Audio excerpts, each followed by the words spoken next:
Well, good evening, friends. Good evening. You may have a seat. Welcome to Asbury and welcome to this year's Americana Concert, a celebration of great American music. Friends, my name is Michael Kemp and I'll be your host on our musical journey tonight. We're going to hear lots of great music from lots of different ensembles. A lot of it you're going to know. Some of it may fall into that new to you category, but all of it is going to be great American music. And we're going to begin our journey by going back to school. But don't panic, no test will be involved tonight, I promise. I don't know about you, but I remember singing songs as a way to learn and memorize things, like maybe our ABCs, for instance. And I bet some of you even sang this next song as a way to learn the 50 states of the United States of America. So if you know it, we encourage you to sing along as our children lead us in 50 nifty United States.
Great job, boys and girls. Now, how about a show of hands? How many of you remember singing that song? Or maybe you had kids or grandchildren who sang that song.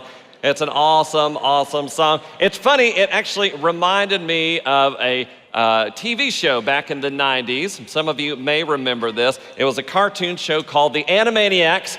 And while I got a fan out there. While it was kind of a silly show, the music writers were absolutely brilliant because there were some things that have just stuck in my head since then. Like they taught all the state capitals. I think it went something like this.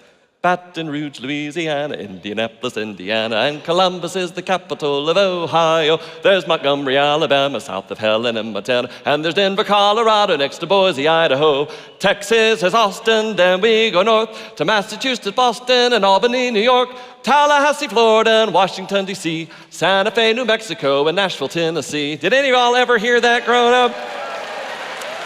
They had another one that went through all the countries of the world. You want to know what that one sounded like? You'll have to look it up on your way home. But I'll tell you, it was really cool. Can you give a round of applause one more time to our awesome boys and girls?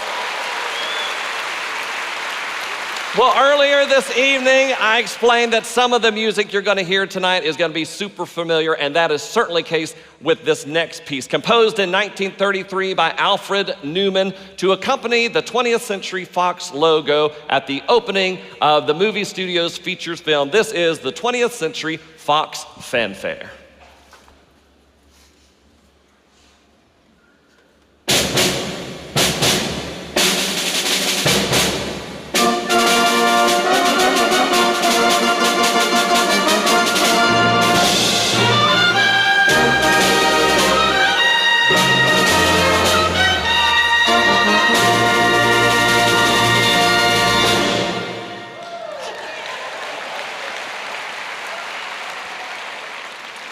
Well, after hearing that, I think we can officially begin tonight's program. Now, coming in at 20 seconds, that is by far the shortest piece that you're going to hear tonight, and probably one of the most well-known. I'm sure all of us have heard that a few hundred times, at least in our lifetime. But this next piece that you're about to hear may fall under that new to you category, and so I'm going to invite the director of Perpetual Light, our handbell ensemble, Mr. Hart Morris, to tell us more about it. Help me welcome Mr. Hart Morris. Thank you, sir. Pleasure. The Handbell Ensemble's contribution to tonight's festivities, is a piece called Jazz Pizzicato by Leroy Anderson. Leroy Anderson was famous for writing light, short, enjoyable, fun orchestra pieces. They weren't very long. They weren't very serious, and his popularity grew primarily because of the efforts of Arthur Fiedler, who discovered his music and decided that he would like to use it on Boston Pop's orchestra concerts, which he did. And this piece, Jazz Pizzicato is the name of it, was included on one of their albums, and it became, for Leroy Anderson, one of his signature compositions. His works are unique to hear, and the titles are unique, such as Bugler's Holiday. Perhaps you've heard that. There's a Sleigh Ride, which you heard last Christmas, and for the preceding 35 Christmases that you've had, or however many years, and you'll hear it this summer too, this Christmas as well. There's Sleigh Ride, there's the Syncopated Clock, the Typewriter. One of my favorites is the Waltzing Cat. The titles describe what you're going to hear in the piece.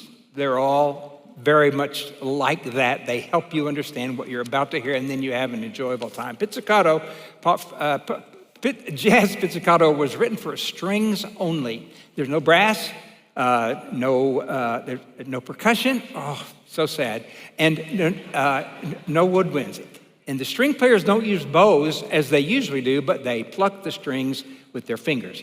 The bell ensemble's arrangement affects that that technique by laying the bells on the table. They're usually rung like this, but they're on the table now, and they'll play those bells with mallets only. This is Leroy Anderson's Jazz Pizzicato.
One more time, will you help me thank Perpetual Light, our handbell ensemble, Mr. Hart Morris.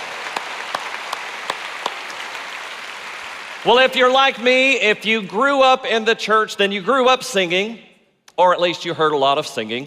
And while music has been a part of Christian worship for a long time, the style of music has certainly changed over the centuries. Now, I, for one, love a wide variety of style of music, but I have to admit that one of the styles that I particularly enjoy, especially in congregational worship, is called gospel or gospel songs. Now, not to be confused with black gospel music, although I love some black gospel music, but gospel songs developed around the late 18th, early 19th century, and actually, most of us might actually think of gospel songs in the same vein as traditional hymns, but here are just a few differences you might notice.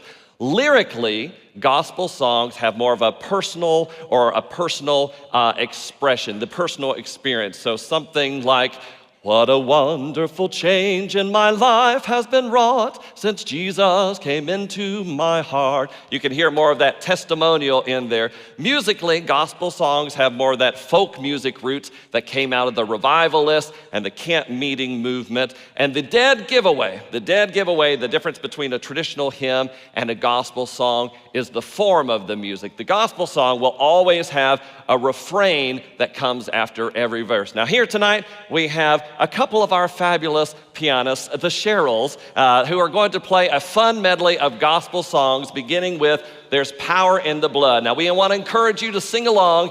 I believe we'll see the words on the screens. Give it up for Cheryl Thompson and Cheryl Martin.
I guess we had a few more pianists that wanted to join in the fun. That was called the Revolving Piano Duet. Give it up for Cheryl Thompson, Cheryl Martin, Kim Schennebarger, Rosanna Corrales, and my fabulous wife, Miss Heidi Kemp.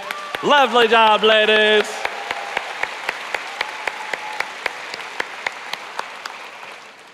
I also heard a couple of opportunities out there to learn a couple of more gospel songs. And a couple of opportunities to learn to clap on 2 and 4. That lesson will be next week.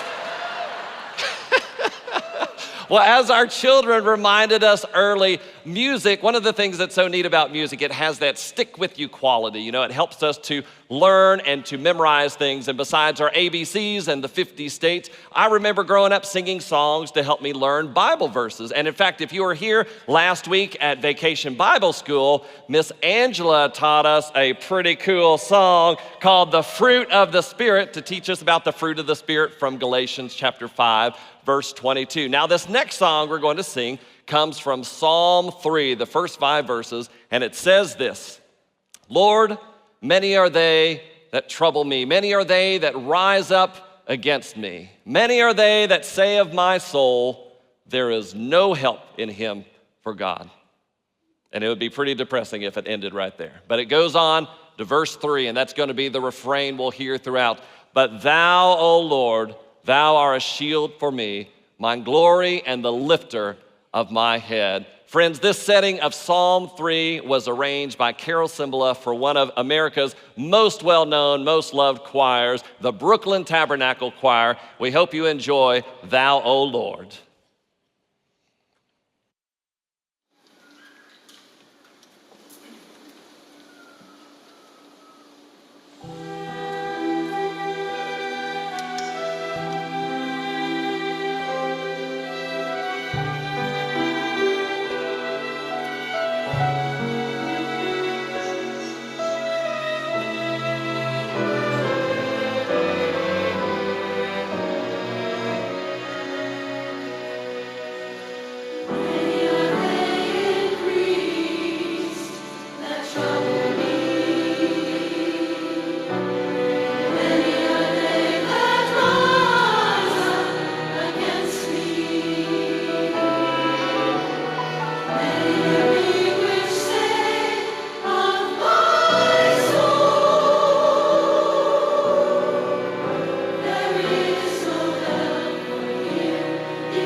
And everybody said, amen, amen. Well, friends, at this time, we want to take a moment to honor the men and women of our armed forces, the men and women who serve our country bravely, who fought valiantly, some even paying the ultimate sacrifice to protect our country and the freedoms that we so enjoy. So friends, as you hear the music tonight, if you have served, or if you are currently serving, when you hear your Armed Forces song, would you please stand so we can honor you for your service to this country? This is the Armed Forces Salute.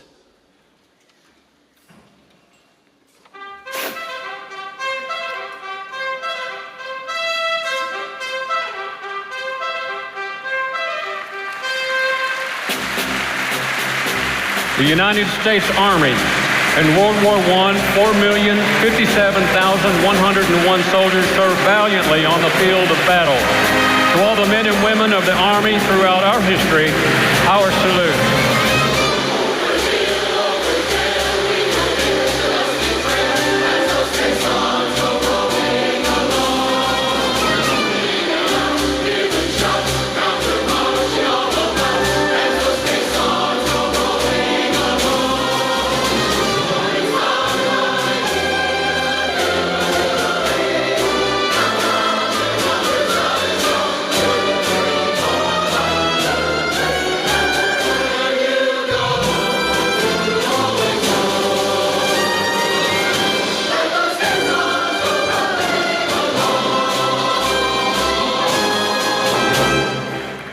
The United States Navy in World War II, 4,183,466 men and women answered the call to protect our country. To every member of the Navy on every battlefront, we salute you.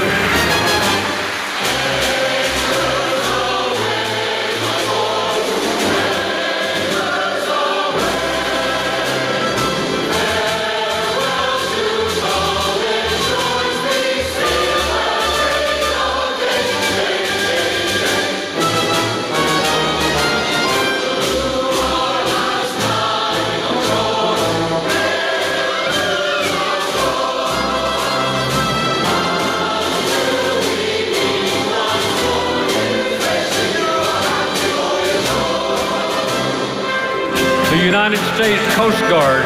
During the Korean War, 44,143 members of the Coast Guard fought bravely for freedom's preservation. To the many generations of Coast Guard veterans, our gratitude and our salute.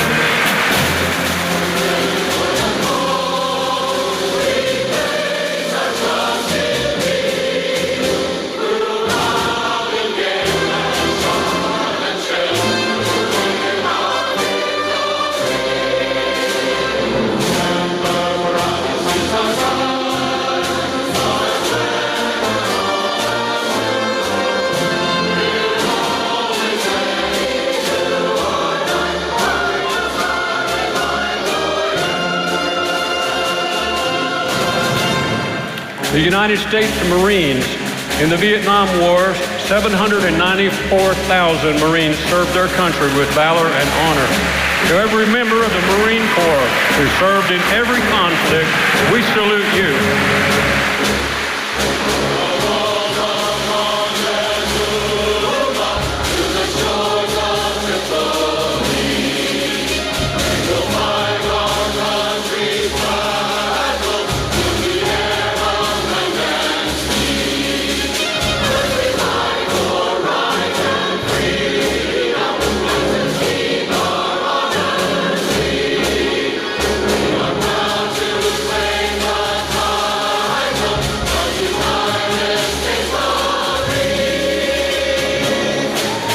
The United States Air Force.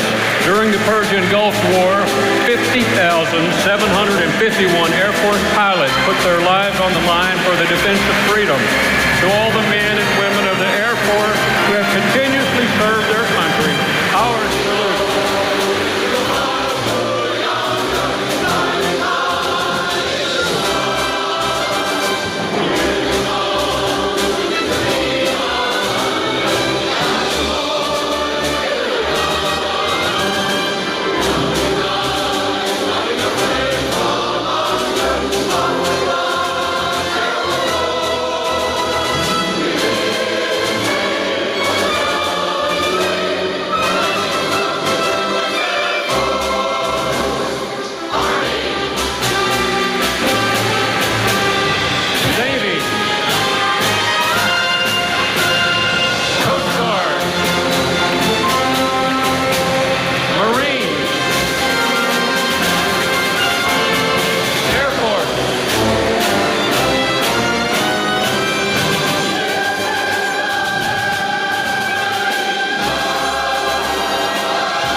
Friends, one more time, if you have served or if you are currently serving, would you please stand so that we can honor you, recognize you for your service to this country.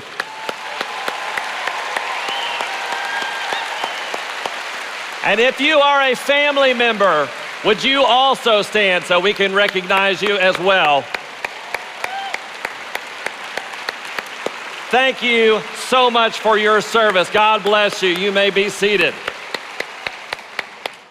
Wonderful, wonderful, wonderful. Well, next month, friends, I have a hunch that many of us are going to be gathered around our TV screens, gathered around the computers, gathered around our phones, watching the top athletes from around the world competing at the 2024 Summer Olympics in Paris. That also means you're going to hear a very familiar Olympic theme a whole lot. But did you know that the Olympic theme we typically hear today is actually a combination of two Olympic themes? The first is called Bugler's Dream, and it was written in 1958 by the French-American composer Léo Arnaud, and it begins with that iconic timpani solo. You know, the one that begins the om. That's the one, and then it has that big brass fanfare that...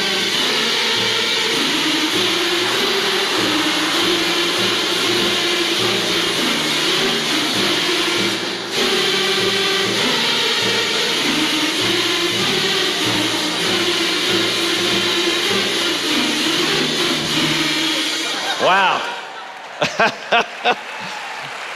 Well, that's it. That's the one. That's the one right there. So beginning in 1968, at least for Americans, that was the sound of the Olympics. And then in 1984, the great American film composer John Williams was commissioned to write Olympic fanfare and theme. And not surprisingly, that became just as well associated with the Olympics as Arnaud's Bugler's Dream. Now, for the next few years, NBC producers, they played around with different music and tried to come up with other selections that fit the Olympics. And nothing just fit until 1996 for the Atlanta Summer Olympics. They struck gold. They combined the opening of Arnaud's Bugler's Dream with John Williams' Olympic fanfare and theme, and that is how we got what we hear today. Now, we have already heard an interesting rendition of Bugler's Dream, so we're going to skip that, and we're going to go straight to John Williams' Olympic fanfare and theme. We hope this gets you in the mood for the Olympics.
Well, John Williams is indeed the man, and so we all know John Williams. He is, well, we don't know him personally, but we know that he is an incredible, incredible composer. He is, without a doubt, one of the most brilliant, if not the most brilliant, American film composer of all time. And tonight we wanted to pay tribute to this incredible musician, but we're going to do something a little different. We are going to tell the story of Star Wars. How many Star Wars fans do we have out there?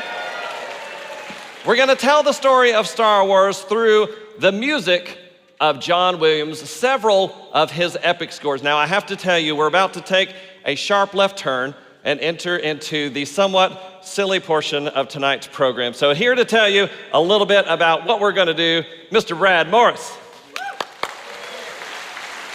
Thank you, sir. Most of us spent at least a little time in high school studying Greek and Roman mythology. And every now and then someone in the class would say something like, is there no American mythology we could study? Prior to May 25th, 1977, the only semblance of American mythology we had was the lore of the Wild, Wild West. Then came the first Star Wars film. It and the next two installments of the original trilogy gave us all the archetypes present in any respectable mythology. We had a hero's journey, a quest, a father-son conflict, a friendly beast, an earth mother, nature versus a mechanistic world, and plain old black and white, good versus evil. Now I need to pause here and point out a grave miscalculation Michael may have made here. He gave me a microphone and said I could talk about Star Wars. I could do that for hours. I can, I have, but I won't. John Williams wrote a legendary score that served the film, the trilogy, and the entire franchise well and became as recognizable a character as Luke Skywalker, Han Solo, and Princess Leia. With more Oscar nominations than any living person, John Williams has shown himself to be the greatest film composer of all time and an American composer on par with the likes of Aaron Copland, Leonard Bernstein, and George Gershwin. He gave us timeless themes to countless unforgettable films, E.T., Schindler's List, Raiders of the Lost Ark, Saving Private Ryan, the entire Harry Potter franchise, and Superman. That's not bad for the guy that started out writing incidental music for the first season of Gilligan's Island. And by the way, for you Generation Z people, Gilligan's Island was a network TV show. And network TV was how we watched things before cable. And for all you Generation Z people, cable is how we watch TV before streaming. So, history lesson. Joining me are the remaining members of the Asbury Men's Quartet. As Michael said a little bit, we're going to take some of John Williams' most iconic themes and tell the story of the Skywalkers, the Sith, and Star Wars.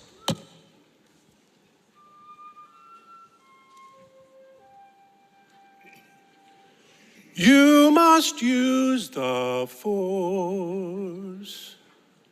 You must use the Force. You must use the Force. You must use the Force. You must use the You must use the You must Force. use You must use the Force. You must use the Force. You must use the Force. You must use the Force. You must use the Force. You must use the Force. You must use the Force. You must use the Force.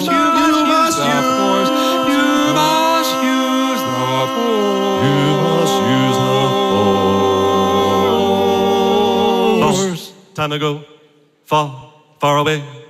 Long time ago, far, far away. Kiss a Wookiee, Time ago, kick a far, far droid, away. fly the Falcon through an asteroid till the princess is annoyed. This is spaceships, is monsters, is Star Wars, we love it. Come and help me, Obi-Wan. X-Wing fighter and a blaster gun, dance with Ewoks, oh what fun. This is spaceships, is monsters, is Star Wars, we love it. Get in there, you big furry oaf. I couldn't care less what you smell. I take orders from only me. Maybe you like it back in your cell, your highness, your worshipfulness, your highness, your worshipfulness. No one cares if you upset a droid. Nobody cares if you upset a droid. Don't tear your arms out of socket. Nobody cares if it's just a new strategy. Let the Wookiee win. That's because nobody cares if you upset a droid. Let's listen to Luke whining. One more season, one more season, one more season, one more season. I was gonna go to Tashi Station for power converters. Now I guess I'm going nowhere. It just isn't fair.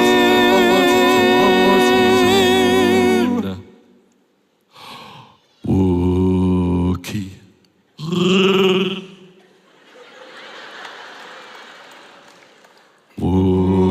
Wookiee. Wookiee. Wookiee. Wookiee. Wookiee. Someone move this walking carpet. Someone move this walking carpet. Someone move this walking carpet. Someone move this walking carpet. Kiss your brother, kiss your brother, kiss your brother, Leia. kiss your brother, kiss your brother, kiss your brother, kiss your brother, kiss your brother, kiss your brother, kiss your brother, kiss your brother. Who's your daddy? Who's your daddy? Who's your daddy? Who's your daddy? Luke, I'm your father. It is useless to resist. Come with me, my son. We will rule. Search your feelings, it is true. So you have a twin sister who Obi-Wan was wise to hide. If you will not turn, then perhaps she will give in to your hate. You are mine. Far away. Long time ago. Far away. Kiss a Wookiee, kiss a Wookiee. Kick a droid.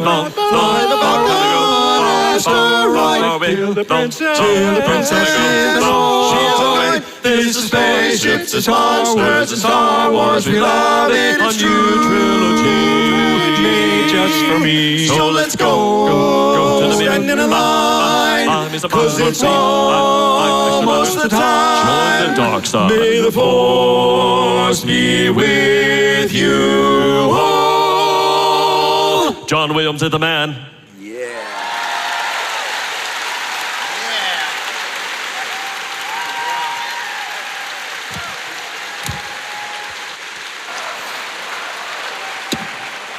One more time, that's Kent Williams, Brad Morris, Hart Morris, Asbury Men's Quartet. For those of you who are not big Star Wars fans, we apologize, but hopefully what you saw on the screen helped to go along with the story. Well, earlier tonight, we heard our handbell ensemble play one of Leroy Anderson's pieces.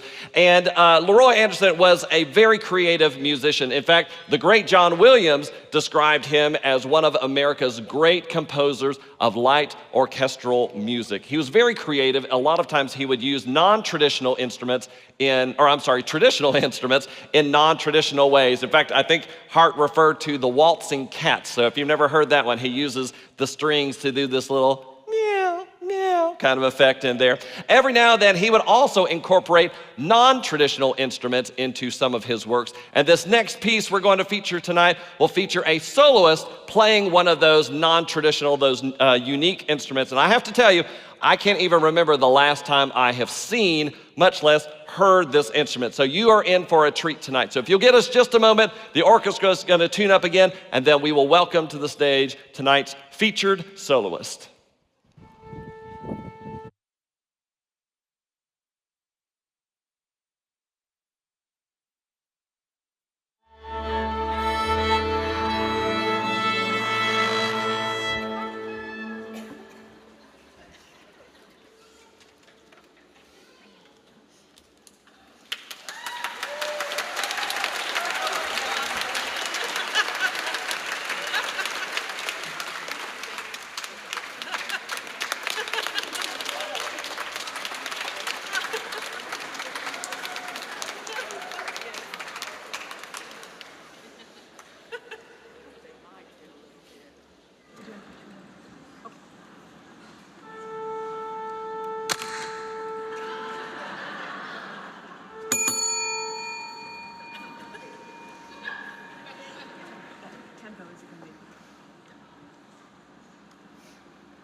She certainly is one of a kind. That is Miss Cheryl Martin on our typewriter soloist tonight.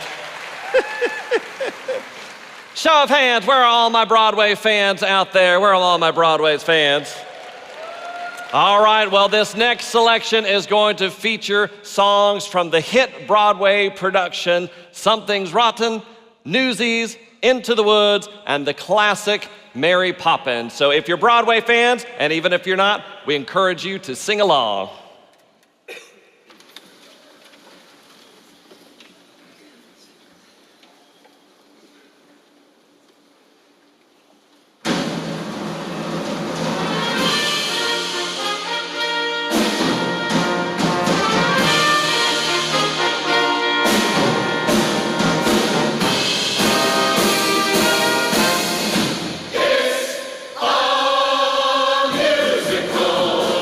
Musical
Trying to express oneself is frankly quite absurd. To leaf through lengthy lexicons to find the perfect word.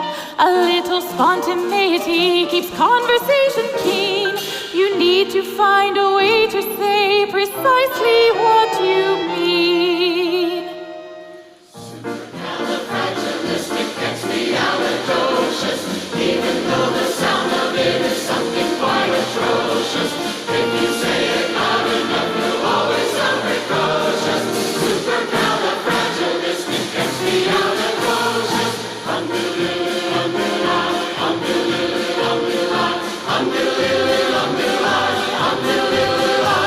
So when the cat has got your tongue, there's no need for dismay. Just summon up this word and then you've got a lot to say. You've got those 18 consonants and 16 vowels as well. Let's put them in order, which is very hard to spell.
How many of you can spell that?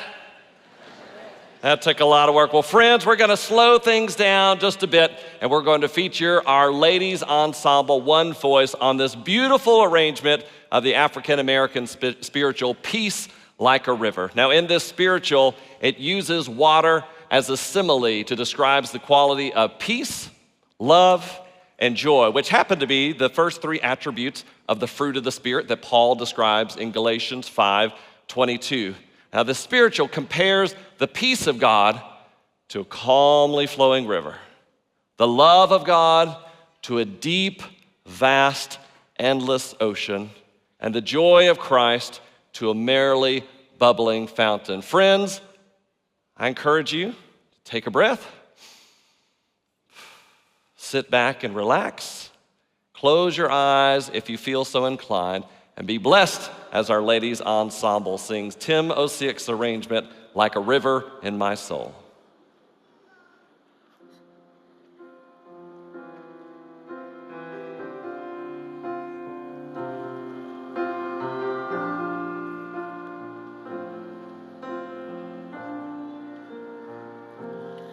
I've got peace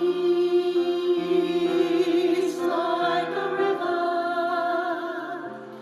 like a river in my soul.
And that just take your breath away?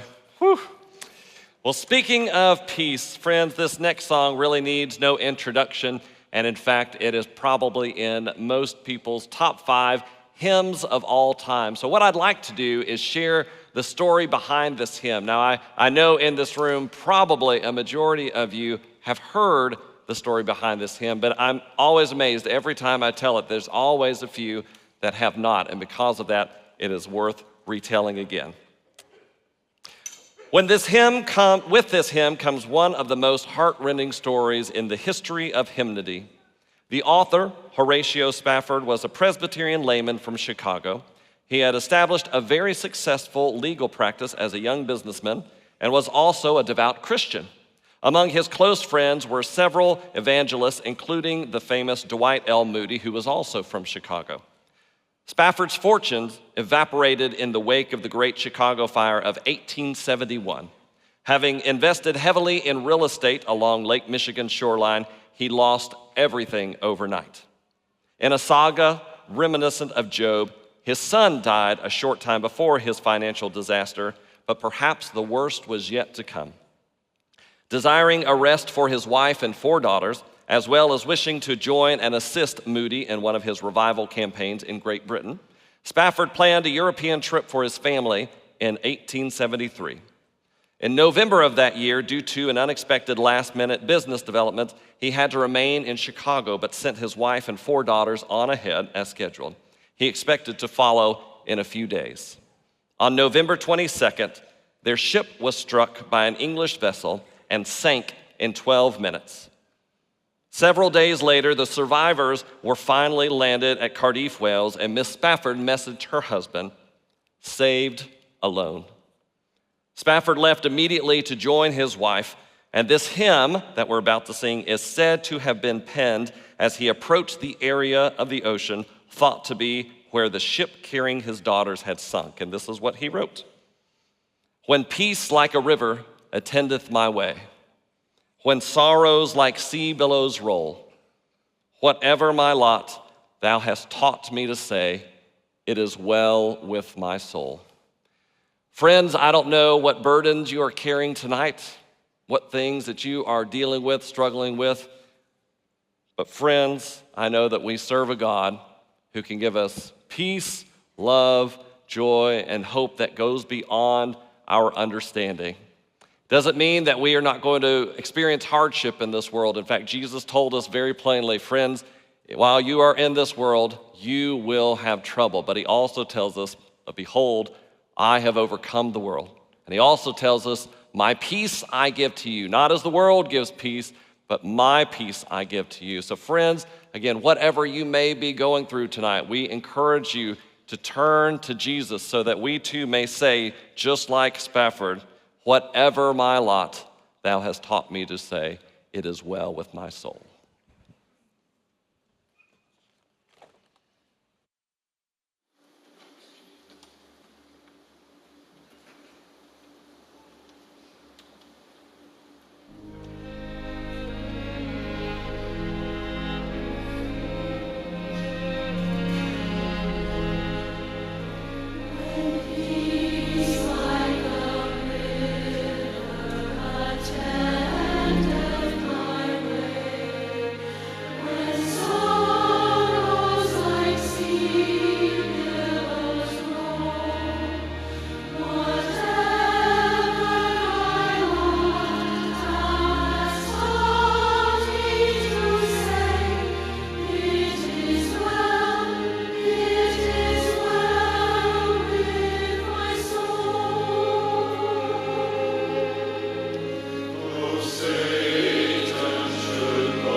Friends, have you enjoyed tonight?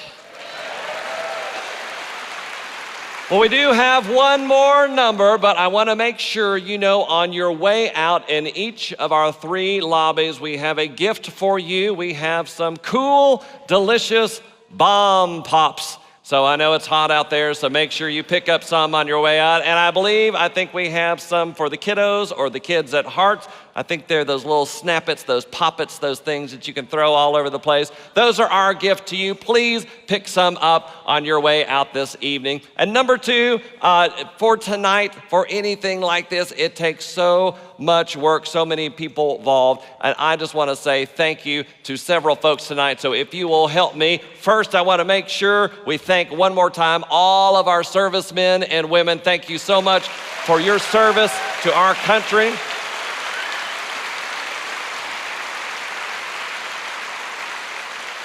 To our flag bearers and their coordinator, Miss Dixie Frank, we had Thomas Schoenberg, Stuart Gibbs, Steve Wood, A.B. Steen, and Jim Shaw. Would you thank our flag bearers tonight?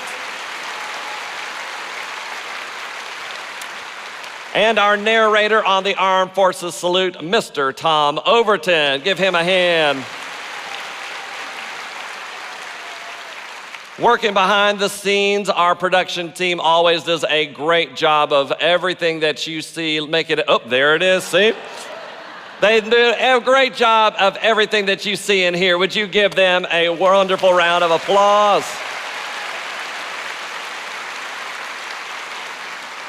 Kicking things off tonight, we had our wonderful children's choir under the direction of Miss Brenda Donia. Would you give them a round of applause? And finally, they've been working for months, literally months, to put together tonight. Would you give a big round of applause to our chancel choir, our New Covenant Orchestra, and all the music ensembles that you've heard tonight?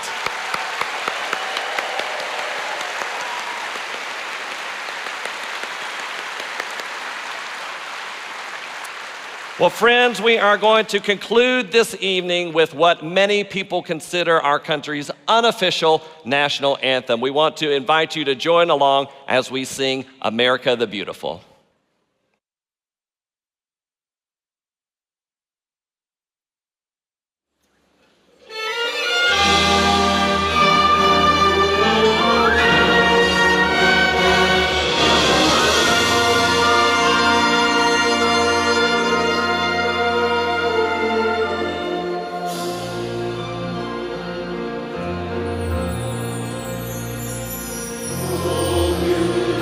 Beautiful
One more time, give it up for our Chancel Choir and New Covenant Orchestra. Thank you so much for coming. Be sure to grab a bomb pop on the way out. We hope to see you back on Sunday. God bless and good night.